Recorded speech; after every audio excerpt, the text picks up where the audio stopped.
안녕하세요. 오사카 특사 콘상입니다.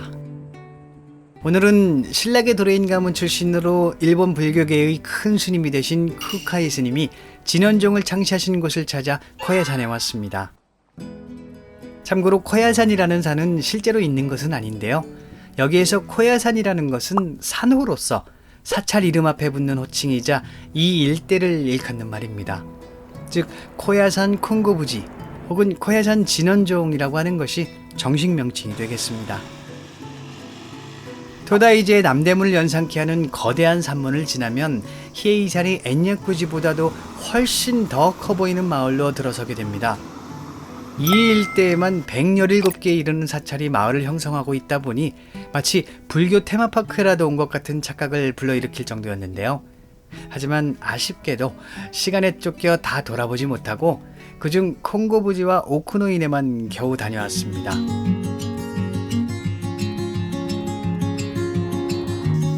쿠카이 스님이 당나라에서 귀국하기 전 불법을 퍼뜨릴 곳을 알려달라며 하늘에 산쿠쇼를 던졌다고 하는데요. 그 산쿠쇼가 날아와 있던 곳에 털을 잡고 단상가름을 지었다고 하는 것이 이곳 코야산의 시작이 되겠습니다.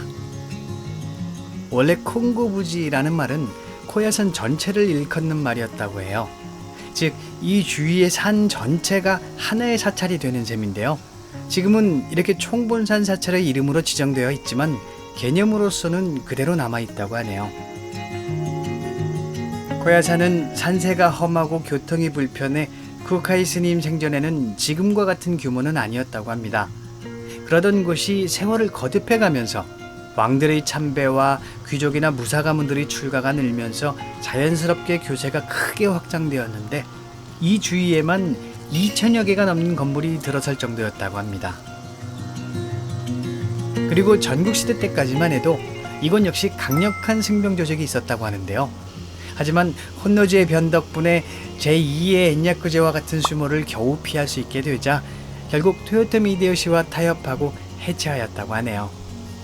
그렇게 코야산과 인연 맺은 토요토미는 훗날 어머니의 죽음을 기리고자 이곳에 세이간지라는 사찰을 세우게 되는데요.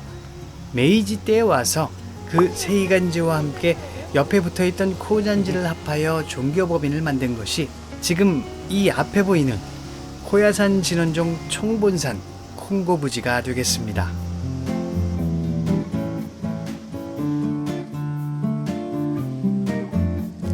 일본 불교의 큰 성지라고 할 수 있는 코야산에서도 또 중요하다고 하는 성지가 두 곳이 있는데요. 하나는 코야산을 개산하며 가장 먼저 만들었다고 하는 단상가람이고 다른 하나는 홍법대사 쿠카이 스님을 모신 사당 오쿠노인입니다. 오쿠노인에 이르는 길은 길이가 2km에 달하며 주위로는 20만 개가 넘는 묘와 비석, 공양탑 등이 있다고 합니다. 정말 엄청난 규모도 규모지만 역사적인 인물들의 묘에서부터 현대 기업들이 바친 공양탑에 이르기까지 이곳에 새겨져 있는 이름들만 따라가도 역사 공부가 될 것 같았네요. 일본 부자들은 묘가 3개가 있다고 하는 말이 있습니다. 화장한 뼈가루를 자신이 살던 동네와 고향 그리고 이곳 오쿠노인에 묻는다는 것인데요. 실제로 와보니 왜 그런 말이 있는지 실감할 수 있었습니다. 공해대사는 붓을 가리지 않는다. 공해대사도 붓을 잘못 쓸 때가 있다. 라는 속담이 있을 정도로 일본 사람이라면 절대 모를 수 없는 스님이 쿠카이 스님인 것 같습니다. 774년에 지금은 우동으로 유명한 사누키국을 형성한 유력한 신라계 도레인 가문 사이키 가문에서 태어났으며 어머니 쪽은 불교와 유교 등의 학문으로 이름 높았던 신라계 도레인 가문 아도씨라고 합니다. 30세에 떠난 당나라 유학길에서는 청룡사의 해거 스님을 스승으로 맞이하며 큰 변화와 성장을 이루게 되는데요. 자신의 여생이 얼마 남지 않았음을 직감하신 해거 스님은 이 외국에서 온 제자에게 모든 것을 가르쳤고 천재가인 쿠카이 스님은 그러한 스승의 가르침을 단기간이지만 하나도 빠짐없이 배우게 되었다고 합니다. 이후 해가 스님이 입적하시자 밀교 전파의 사명을 갖고 수많은 경전과 보물 등을 모아 일본으로 귀국하게 되는데요. 유학길에 나선 지 1년 반 정도밖에 되지 않은 때였습니다. 그렇게 돌아온 쿠카이 스님은 너무 빨리 돌아온 것 때문에 조정에 불려가기도 했지만 오히려 그 공부의 성과와 밀교의 보물과 경전 등을 가져온 공으로 코야산을 허락받게 되었다고 합니다.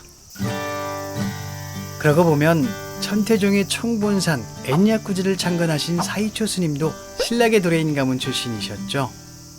백제계가 발빠르게 불교를 들여오긴 했지만 정작 일본 불교의 큰 줄기가 되는 천태종과 진원종 모두 신라계 스님들께서 창시하셨다는 것이 재밌는 것 같습니다.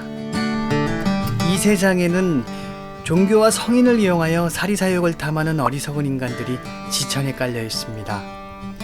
이렇게 물질을 바쳐 그럴듯한 공양만 하지 말고 보다 옳은 일과 정의를 위해 마음을 바칠 수 있다면 얼마나 좋을까 하는 생각을 해보며 오늘은 이만 인사드리겠습니다.